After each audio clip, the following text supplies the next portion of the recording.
How Kevin Costner battled storms, set disasters, and studio drama to bring Waterworld to life. Waterworld is a 1995 post-apocalyptic film starring Kevin Costner that drowned in a tidal wave of expensive filmmaking. The flick is set in the year 2500. The polar ice caps have melted, and sea levels have risen to cover nearly all the land on Earth. Costner, who also produced the film, plays the Mariner, a mutant drifter with webbed feet and gills, who sails the world on his trimaran searching for the fabled dryland and confronts a pirate gang called the Smokers, led by bad guy Deacon, played by Dennis Hopper.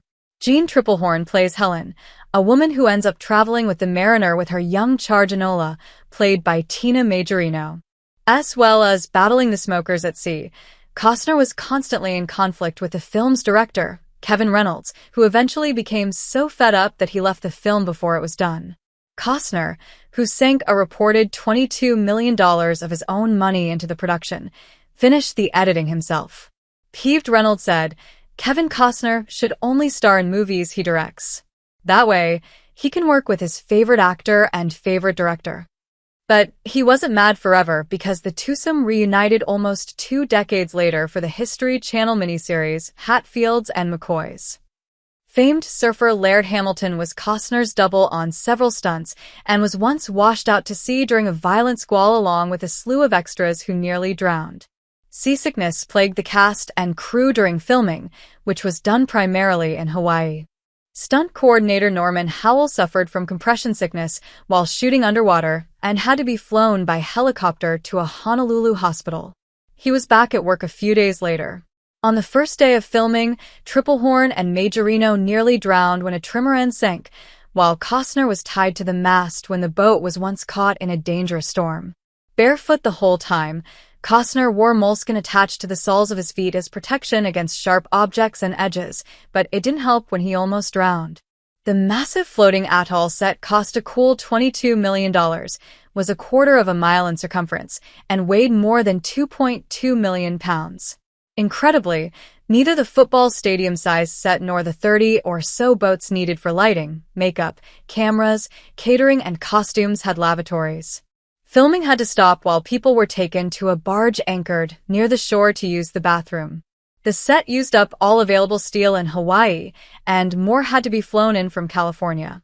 Kona Airport had to extend a runway by 1/4 mile to allow heavy planes to land. Waterworld was plagued by strong winds and rain, and a hurricane caused millions in damage to the set. The crew had advance warning as Costner talked to Steven Spielberg about the problems he had filming Jaws, and Spielberg warned them about shooting on open water. However, filming at sea had one interesting turn. Costner made friends with a bottlenose dolphin he called Noodle and fed the friendly guy shrimp from craft services. At the time, Waterworld was the most expensive movie ever made. It was greenlighted by Universal for $100 million, but the cost soared to $175 million due to inclement weather, destroyed sets, rewrites, and shooting in a large water enclosure on elaborate floating sets off the coast of Hawaii.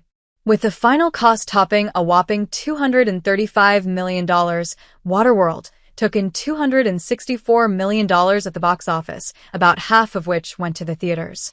It took years to become profitable, and critics dubbed it Fishtar and Kevin's Gate, in reference to earlier film flops, Ishtar and Heaven's Gate. Waterworld was nominated for 1 Academy Award for Best Sound, but lost out to Apollo 13. Costner likes the movie, noting, "It stands up as a really exotic, cool movie. I mean, it was flawed for sure. But overall, it's a very inventive, cool movie. It's pretty robust."